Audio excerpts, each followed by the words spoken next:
అట్లన్నా ఇవాళ తెలంగాణ రాష్ట్రంలో వాస్తవంగా కేసీఆర్ సరిగా చేయటం లేదు, ఉద్యోగాలు కల్పించటం లేదు, నిరుద్యోగులకు ఏ రకమైనటువంటి అవకాశాలు లేవు. కాబట్టి ఏ పరిస్థితుల్లో కూడా ప్రభుత్వాన్ని మార్చాలనే దాని కింద ఇలా యువకులంతా పెద్ద మొత్తంలో సుమారుగా 30 లక్షల మంది నిరుద్యోగులు బయటకు వచ్చి ఊరూరు తిరిగి ప్రతి మనిషిని కలిసి ఈ మార్పు కోసం కృషి చేసి ఇలా కాంగ్రెస్ గవర్నమెంట్ వచ్చిందంటే దానికి కారణం నిరుద్యోగులు అనేటువంటి విషయాన్ని ఈ సందర్భంగా తెలియజేస్తా ఉన్నా. దీన్ని గుర్తించాల్సిన బాధ్యత రేవంత్ రెడ్డి గారికి ఉందని కూడా ఈ సందర్భంగా తెలియజేస్తా ఉన్నా. ఇది బాధాకరం. ఆయన కూడా ఎన్నోసార్లు మాట్లాడుతూ మరి నిరుద్యోగులు అందరికీ 30 లక్షల మంది ఉన్నారు, 30 లక్షల మంది తరిమితే ఈ గవర్నమెంట్ ఉండదు అని కూడా చెప్పాడు గతంలో. మరి ఇప్పుడు అదే 30 లక్షల మంది నిన్ను తరిమితే నువ్వు కూడా ఉండవు కదా, అదెందుకు గమనించటం లేదు నువ్వు? ఇవాళ నెలల తరబడి 6 నెలలు కాలేదు నీ గవర్నమెంటు, నీ రంగేందో నీ రూపం ఏందో ఇవాళ ప్రజలకు కూడా అర్థమైపోయింది. ఇది చాలా బాధాకరమైనటువంటి విషయం. మీరు ఎందుకు మరి ఇవాళ ముందుకొచ్చి ఈ నిరుద్యోగులు పడుతున్నటువంటి బాధని వాళ్ళు రోజు బయటకు వచ్చి అల్లర్లు చేయాలన్నా, ధర్నాలు చేయాలన్నా అవసరమా? ఇది చదువుకునే బిడ్డలు బయటకు వచ్చి ధర్నాలు చేస్తున్నారంటే దాని గురించి మీకేం అనిపించటం లేదా? మీ పిల్లలు బయట ధర్నా చేస్తే మీరు ఊరుకుంటారా? ఇవాళ ముఖ్యంగా ఇవాళ నిరుద్యోగులైనటువంటి యువకులకు వాళ్ళకు మనశ్శాంతి కలగాలంటే కనీసం ముఖ్యమంత్రి గారు ఆయా సంఘాలను పిలిచి నిరుద్యోగ నాయకులను పిలిచి మాట్లాడవలసిన అవసరం ఉందా లేదా అని సందర్భంగా ముఖ్యమంత్రి గారు నేను అడుగుతా ఉన్నా. ఎవడబ్బ సొమ్మని ఇలా కొలుపుతా ఉన్నారు. ఇవాళ తెలంగాణ రావటం ఒక భాగం అయితే ఇవాళ దాన్ని అనుభవిస్తుంది ఎవరు, తెచ్చింది ఎవరు, అనుభవిస్తుంది ఎవరు? ఇవాళ ఆనాడు తెచ్చింది మరి ముఖ్యంగా నిరుద్యోగులే. వాళ్ళు కూడా మాకేదో ఉద్యోగాలు వస్తేనే కదా 1200 మంది విద్యార్థులు చనిపోయారు కదా, వాళ్ళ ప్రాణ త్యాగాల మీదనే కదా తెలంగాణ వచ్చింది. కానీ ఆ తెలంగాణను కొరుకుతున్నది ఎవరు, దాన్ని అనుభవిస్తుంది ఎవరు? ఇవాళ రాచ మర్యాదలు అందుకుంటున్నది ఎవరు? ఎవరి కోసం మీరు ప్రభుత్వాలకు వచ్చారు, ఏం చేస్తున్నారని సందర్భంగా ముఖ్యమంత్రి గారిని నేను అడుగుతా ఉన్నా. ఇది చాలా బాధాకరం. ఇవాళ 30 లక్షల మంది నిరుద్యోగులు ఇవాళ రోడ్డున పడి ఇలా ఏడుస్తున్నారు, బాధపడుతున్నారు, అంగలారుస్తున్నారు. మాకు ఉద్యోగం కావాలని అడుగుతుంటే సిగ్గు అనిపించడం లేదా అని సందర్భంగా నేను అడుగుతా ఉన్నా. నిన్న కాక మొన్న వచ్చినటువంటి ఆంధ్రప్రదేశ్ ముఖ్యమంత్రి చంద్రబాబు నాయుడు గారు 16,000 మందికి నిరుద్యోగులే ముఖ్యంగా టీచర్ పోస్టులను అనౌన్స్ చేసినాడు, నోటిఫికేషన్ కూడా ఇచ్చినాడు. మీరు సిగ్గుపడాలి ఈ విషయంలో. ఇది చాలా బాధాకరమని కూడా ఈ సందర్భంగా నేను తెలియజేస్తా ఉన్నా. ఏది ఏమైనా బక్క జడ్సన్ ఇవాళ ఆమరణ నిరాదీక్ష చేస్తా ఉన్నాడు. ఏదో మాట వరుసకి ఏదో ఒక పూటకు చేసినటువంటి ఉద్యమం కాదు, ఆయన ఆమరణ నిరాదీక్ష చేస్తా ఉన్నాడు. ఫిజికల్ గా కూడా చాలా యాక్సిడెంట్ అయి కాళ్ళు దెబ్బతిన్నటువంటి వ్యక్తి. ఇవాళ ఒక దళితుడు ఇవాళ ప్రజల కోసం, నిరుద్యోగుల కోసం ఆయన చేస్తున్నటువంటి కృషిని ఇవాళ నేను అభినందిస్తా ఉన్నా. ఇవాళ ఆమరణ నిరాదీక్ష చేయటం అంటే మాటలు కాదు. ఆయనకి ఏదన్నా జరిగితే కూడా దానికి పూర్తి బాధ్యత రేవంత్ రెడ్డి గారిని కూడా ఈ సందర్భంగా తెలియజేస్తా. ఈ రాష్ట్రం మరి బగ్గుమరి మండేటువంటి పరిస్థితి ఉంటుందని కూడా ఈ సందర్భంగా తెలియజేస్తా. దీన్ని గమనించవలసిన అవసరం ఉంది. ఎందుకు ఒక కమిటీ వేయటం లేదు? మీరు ఒక కమిటీ వేసి అసలు వాళ్ళ బాధలేంది, ఉన్న పరిస్థితులు ఏంది గమనించవలసిన అవసరం లేదా? ఇవాళ 4 డిమాండ్స్ ఉన్నాయి. ఆ 4 డిమాండ్లో మరి పరిష్కరించాలి కానీ ఏవి కావు. దీంట్లో ఏ ఒక్కటి కూడా కానీ డిమాండ్ ఏమి లేదు. నార్మల్గా మీరు మార్చుకుంటే, డేట్ మార్చుకుంటే అయిపోయేటువంటి పరిస్థితి తప్ప మరొకటి లేదు. కాబట్టి ఇవాళ గురుకుల డౌన్ మెరిట్ లిస్ట్ అంటే కింది నుంచి పైనుంచి చేయాల్సిన బదులు కింది నుంచి మరి సెలెక్షన్ చేస్తున్నారు. అది మంచి పద్ధతి కాదనేటువంటిది ఒక అభిప్రాయం. అదేవిధంగా డిఎస్సి పరీక్షలు వాయిదా వేయాలని చెప్తారు. ఏంటి 10 రోజులు వాయిదా వేస్తే వచ్చే నష్టం ఏముంది విద్యార్థుల కోసం? మేనిఫెస్టోలో 20,000 ఉద్యోగాలు ఇస్తామని ఎన్ని ఇచ్చారు? 11,000 అనౌన్స్ చేసినారు. ఇది డిఎస్సి. ఇది చాలా 20,000 పోస్టులు ఇవ్వకపోతే అసలు ఉపాధ్యాయులే లేకపోతే పిల్లలకు చదివేట్లు వస్తుంది? సిగ్గుపడాల్సిన విషయం ఇది. ఫస్ట్ ఉపాధ్యాయులు ఉండాలా వద్దా? ప్రతి స్కూల్లో లేరు. 20,000 మంది అవసరం ఉంది. నువ్వు 11,000 మంది అంటే ఆ స్కూళ్ళల్లో చదవక్కర్లేదా? పిల్లలు చదువుకునేది గవర్నమెంట్ స్కూల్లో చదువుకునేది పేద పిల్లలు. మరి ఆ పేద పిల్లలకు విద్య అక్కర్లేదని సందర్భంగా రేవంత్ రెడ్డి గారు నేను తెలియజేస్తా ఉన్నా.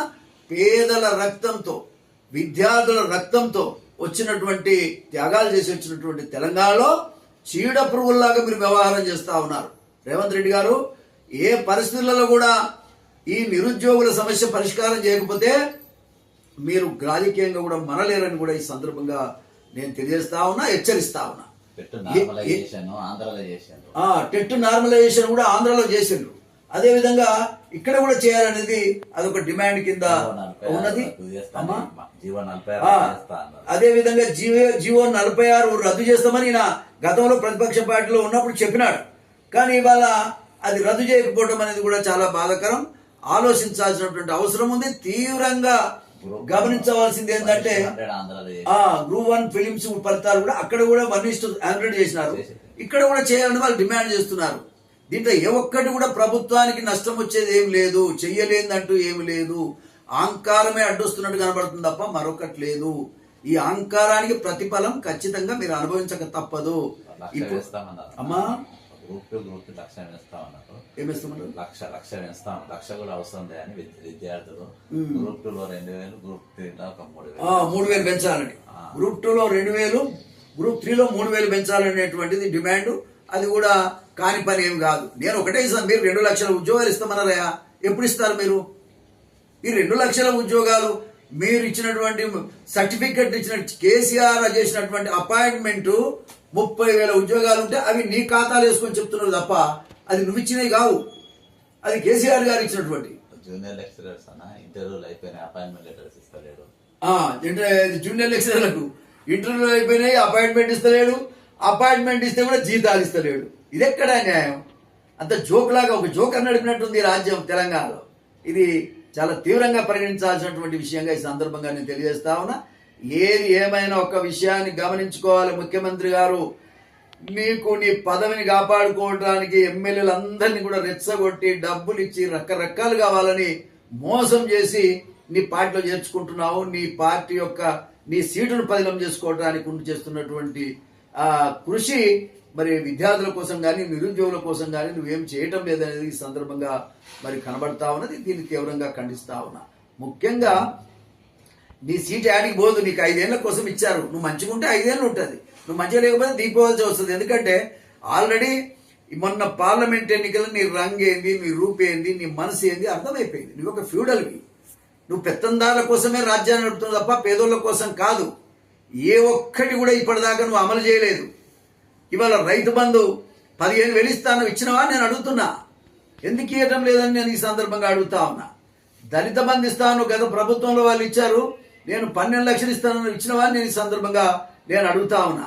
అంతేకాదు ముఖ్యంగా 2,500 రూపాయలు ప్రతి మహిళకి ఇస్తాను, ఇచ్చావా నేను అడుగుతా ఉన్నా. పెన్షన్స్ వృద్ధులకు ఇచ్చే పెన్షన్స్ కూడా 4,000 ఇస్తాను, ఆ 2,000 దిక్కులేదు ఇప్పటిదాకా. అసలు ఏది నువ్వు చెప్పండి ఏంది? ఇది గమనించుకోవాలని కూడా ఈ సందర్భంగా నేను తెలియజేస్తా ఉన్నా. కరెంటు పోతా ఉన్నది. ఈ కరెంటు పోవడం అనేది గతంలో లేదు, ఇప్పుడు ఎందుకు వచ్చింది? కరెంటు ఎందుకు పోతుందని ఈ సందర్భంగా నేను అడుగుతా ఉన్నా. కాబట్టి నీ ఫెయిల్యూర్, చాతగానితనం వల్ల ఇది ఈ సమస్యలన్నీ వస్తున్నాయి అనేటువంటిది కూడా గమనించుకోవాలి. నువ్వు అడ్మినిస్ట్రేటర్ కాదు, నువ్వు ఒక పైరవికారి ఉంటివి, ఒక రియల్ ఎస్టేట్ బిజినెస్ చేసినోడుగా ఉంటివి అంతే తప్ప కాంగ్రెస్ పార్టీలో ఏ రకంగా ఉండదగిన వ్యక్తివి కాదు. అయినా దురదృష్టం, ప్రజల దురదృష్టం, నువ్వు ముఖ్యమంత్రి అయినావు. ముఖ్యమంత్రి అయినాక సరి చేసుకోవచ్చు కదా, నలుగురు పెద్ద మనుషులను పెట్టుకొని మాట్లాడుకొని సరి చేసుకోవచ్చు కదా అని సందర్భంగా నేను తెలియజేస్తా ఉన్నా. నువ్వు సరి చేసుకోలేవు కూడా. అయిపోయింది నీ పని. జనంలో అయితే అయిపోయింది, పబ్లిక్లో లేదు. కాబట్టే ఇవాళ వేరే ఎమ్మెల్యేలు కానీ ఎమ్మెల్సీలు కానీ ప్రలోభ పెట్టి పార్టీలో చేర్చుకుంటున్నావు నీ పదవిని కాపాడుకోవడానికి తప్ప మరొకటి కాదు. ఎవరు నీకు వ్యతిరేకం కాదు, కానీ నీకు నువ్వే మరి ఇదంతా క్రియేట్ చేసుకుంటున్నావు తప్ప మరొకటి కాదు అనేటువంటిది సందర్భంగా. దళితులకు వ్యతిరేకం నువ్వు. ముఖ్యంగా మాదిగలకు ఒక్క సీట్ ఇవ్వలేదు, బీసీలకు ఒక్క సీట్ ఇవ్వలేదు. పార్లమెంటుకు బీసీలు పోవద్దా? పార్లమెంటుకు ఒక మాదిగోలు పోవద్దా? పార్లమెంటుకు ఒక పేదవాడు పోవద్దా? మొత్తం నీ కులస్తుల కోసమే పెద్ద పీటేసినావు తప్ప ఎవరి కోసం కూడా ఈ గవర్నమెంట్ ఈ పార్టీ పనిచేయటం లేదనేది ఈ సందర్భంగా నేను తెలియజేస్తా ఉన్నా. కాంగ్రెస్ పార్టీ, మేము కాంగ్రెస్ పార్టీలో జీవితకాలం పనిచేద్దాం అనుకున్నోని మరి ఏ రకంగా ఆయాస పెడుతున్నావో దీన్ని బట్టి అర్థమవుతా ఉంది. నా కులాన్ని మొత్తం అవమానపరిచినావు, నా జాతిని మొత్తం అవమానపరిచినావు. ఇవాళ నిరుద్యోగులు అనేటువంటి ఒక తమ్ముళ్ళందరినీ కూడా ఇలా ఆయాస పెడుతున్నావు, బాధ పెడుతున్నావు. వీళ్ళందరూ ఎవరన్నా సుఖంగా ఉన్నారంటే నువ్వు నీ కుటుంబం తప్ప ఎవరి రాష్ట్రంలో సుఖంగా లేరు. ఇది చాలా బాధాకరం. పెత్తందారులంతా సుఖంగా ఉన్నారు. రియల్ ఎస్టేట్ బిజినెస్ దారులు మాత్రమే నీకు రోజు నీతోని ఇవాళ మరి కాలం గడుపుతుంది తప్ప ఎవరు నీ దగ్గరకు వచ్చే పరిస్థితులు కూడా లేవు. ఒక నియంతగా మారిపోయినావు, ఒక పెత్తందారివి, ఒక ఫ్యూడలిస్ట్వి, నువ్వు మెచ్యూరిటీ లేనటువంటి మనిషివి అని కూడా ఈ సందర్భం సమాజ స్థాపన కోసం అంబేద్కర్ మహనీయులు ఎంతో మంది ఆలోచించినటువంటి విధానాన్ని దెబ్బకొట్టి నీ సొంత రాజ్యం నడుపుతున్నావు. ఢిల్లీలో వాళ్ళందరినీ మిస్గైడ్ చేయడానికే రకరకాల ప్రలోభాలు పెట్టి ఈ రకంగా ఈ రాష్ట్రాన్ని మొత్తం కొల్లగొడుతున్నావు అనేటువంటిది కూడా ఈ సందర్భంగా నేను తెలియజేస్తా ఉన్నా. వాళ్ళ అమాయకులు పాపం. సోనియా గాంధీ దాకా ఆ సమస్య పోవటం లేదు, రాహుల్ గాంధీ దాకా ఈ సమస్యలు పోవటం లేదు. ఇది చాలా బాధాకరమని కూడా నేను బాధాకరమని కూడా ఈ సందర్భంగా నేను తెలియజేస్తూ, ఏది ఏమైనా బక్కా జన్సన్ విషయంలో ఒకటే సందర్భంగా నేను వార్నింగ్ ఇస్తా ఉన్నా. ఆయనకి ఏదన్నా అయితే మాత్రం పూర్తి బాధ్యత రేవంత్ రెడ్డి గారిదే. ఆయన సొంతం కోసం చేయటం లేదు, ఒక వ్యవస్థ కోసం పనిచేస్తా ఉన్నాడు, నిరుద్యోగుల కోసం పనిచేస్తా ఉన్నాడు. ఈ నిరుద్యోగులు అనేటువంటి వాళ్ళని పిలిచి మీరు ఎందుకు నీ ముఖం బాగుంటే వాళ్ళు ఎందుకు పిలిచి మాట్లాడవని నేను అడుగుతా. ఏదో లోపం ఉంది నీ దగ్గర. నువ్వు ఇవ్వాలనుకునే నిరుద్యోగులందరికీ న్యాయం చేయాలనుకునేది నిజమైతే నువ్వు ఎందుకు పిలువవు? ఎందుకు ఒక కమిటీ వేయవు? పిలిచి మాట్లాడితే ఎవరు మాత్రం ఏమంటారు నిన్ను? కాబట్టి ఏది ఏమైనా ప్రాణానికి ముప్పు ఉంది, జడ్సన్ ప్రాణాలకు ముప్పు ఉంది. అదే కనుక జరిగితే చాలా తీవ్ర పరిణామాలు ఉంటాయి. గవర్నమెంట్ అనేటువంటిది ఆలోచన చేసుకొని నడవాల్సిన అవసరం ఉందని మరొకసారి సందర్భంగా నేను తెలియజేస్తూ, బక్కా జడ్సన్ గారికి నా పూర్తి మద్దతు ఉంటుంది, బడుగు బలహీన వర్గాల మద్దతు ఉంటుంది, కాంగ్రెస్ పార్టీ మద్దతు ఉంటుంది, అందరిమీ ఒక రేవంత్ రెడ్డిని తప్ప.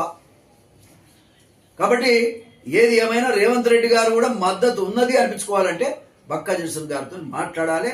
విద్యార్థి నాయకులతోటి, నిరుద్యోగ యువకులతోటి, అన్ని సంఘాలతో పిలిచి మాట్లాడమని నేను కోరుతా ఉన్నా. వీటన్నిటికీ కూడా ఒక కమిటీ వేయి, మంత్రుల కమిటీ ఒకటి, మంత్రుల కమిటీ వేసి సమస్యలు పరిష్కారం చేయడానికి మరి ముందుకు రావాల్సిందిగా ఈ సందర్భంగా నేను డిమాండ్ చేస్తూ, సంపూర్ణమైనటువంటి నా సహకారాన్ని బక్కా జడ్సన్తో ఉంటుందని కూడా ఈ సందర్భంగా తెలియజేస్తాను. నమస్కారం.